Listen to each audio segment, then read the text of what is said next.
Hey guys, how is everything? Oh yes, I do know that for every stage of planning to travel abroad to study can be very daunting, and the final stage can even be more confusing.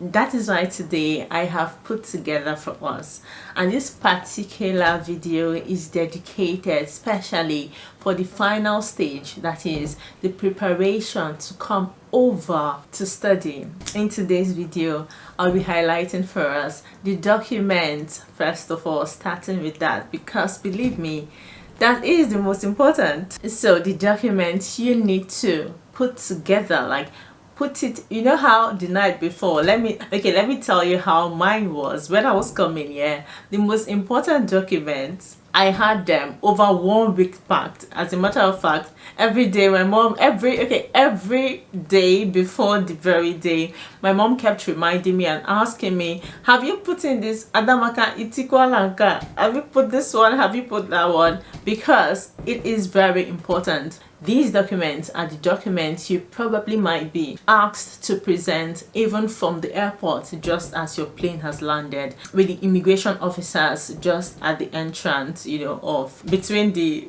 country you're coming from and the country you're coming into, as well as the school, the university you are going to, for your registration and everything in between. And then we'll talk about the other bits and pieces for your personal belongings you likely will need. Are you ready? Let's start. One of the most important documents you need is your identity card.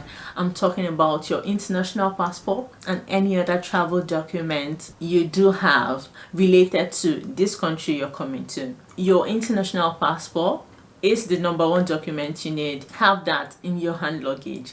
2, your offer letter, that is your CAS from the university, which is also known as the confirmation for acceptance for studies. That same letter you used during your visa application. CAS, very important. Have a copy of it very handy in case you might need to present it at the border for entry clearance at the airport. Then your transcripts, all of your university transcripts if you're coming as a postgraduate, and then if you are coming as an undergraduate, all of your secondary school results, the WAEC, whichever country you're coming from, all of your A levels, the original documents of the previous level of education you do have, which I believe are part of the documents you submitted even when you were making the application for the admission. You also need it, don't forget it. You also need all of those original documents physically packed on top of your luggage. But I'll say you should have this set of documents I'm listing in your hand luggage for easy access and to avoid rumpling or damaging.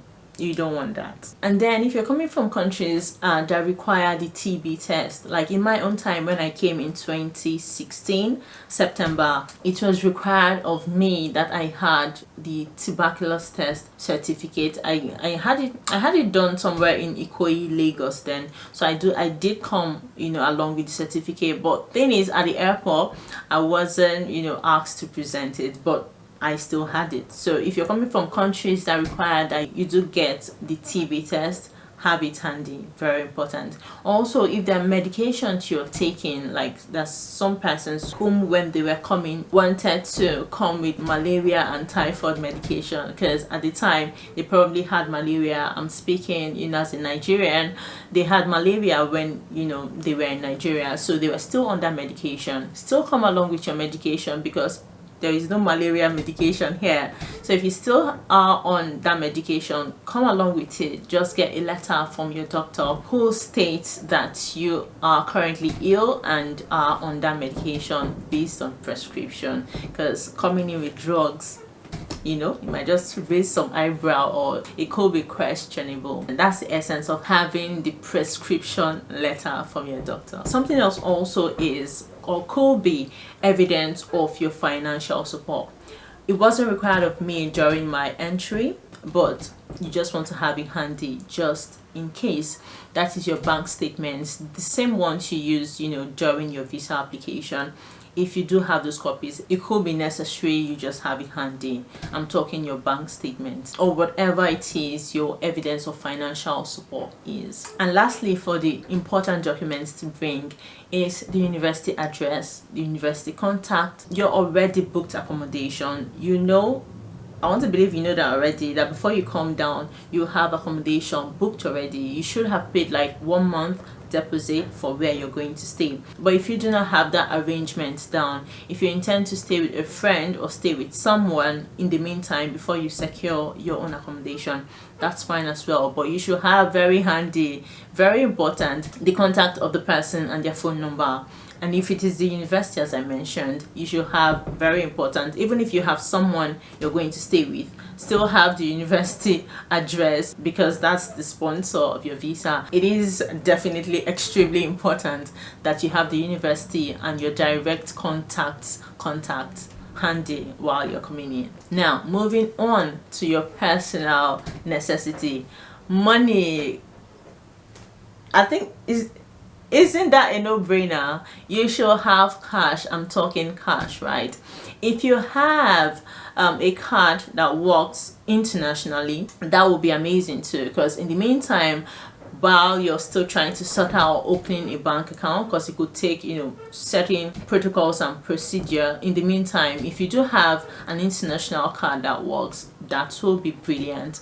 But if you do not have, not to worry, have with you some cash, at least say £250 or £300, because I believe you shouldn't carry so much money while coming in cash while traveling. But if you have £300, isn't so much money, so have that handy so you don't stay stranded, especially for unforeseen circumstances, expenses you might need to make on arrival, your travel commute from the airport down to your first point of contact here in the UK. You just want to have some money for any little bit and piece you might just need at the go, as an emergency on arrival. Yeah. Then for your luggage, your personal bag, personally I like to travel very light. You see that situation in which I'll land at the airport and I'll begin to wait hours or even days waiting for my luggage. I don't like that to be my lot. So even though when I was coming myself, I had just one, you know, suitcase and then my hand luggage. Literally everything I needed on the go was in my hand luggage, and my clothes and, you know, a few foodstuffs my mom had to stuff in left for me. I didn't want to come with anything, because even during my university days, I don't like to pack things, like I don't like to pack food, especially fish and all of those things that smell. It's not me. But my mom told me, girl, you are traveling overseas, you need these things. So what I'm saying in essence is travel as light as possible, because as a matter of fact, most of the other things you might need, other than the basic necessities of your documents and probably the clothes you're wearing or the clothes you need to wear for a few days, you can buy every other thing here. Don't get it twisted thinking, oh, everything is going to be expensive. Look, this is where you're going to be living for at least a year or two, so, or longer, or permanently. You want to begin to get used to it. It's from your mindset, right? Adjust and know that this is the new life you're coming to adapt. So travel light, pick up just the most important things you need from your home country, primarily your documents and any other special thing you hold dear to heart.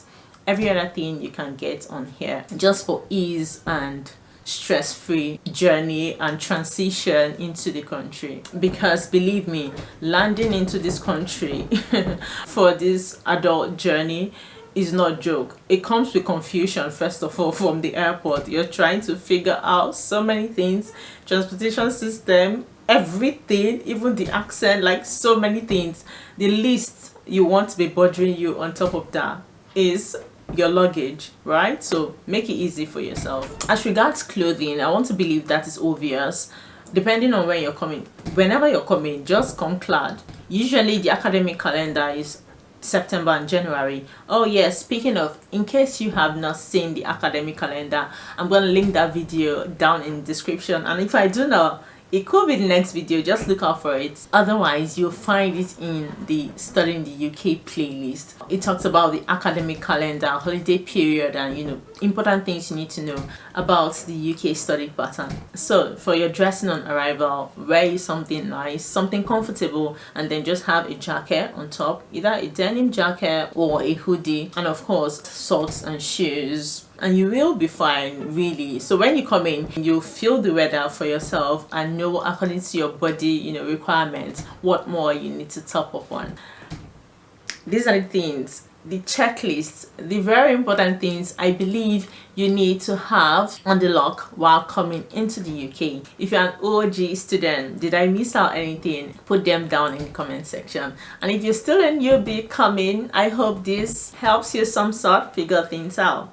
I'm wishing you the best. I'm rooting for you. And on that note, I'll catch you in the next video.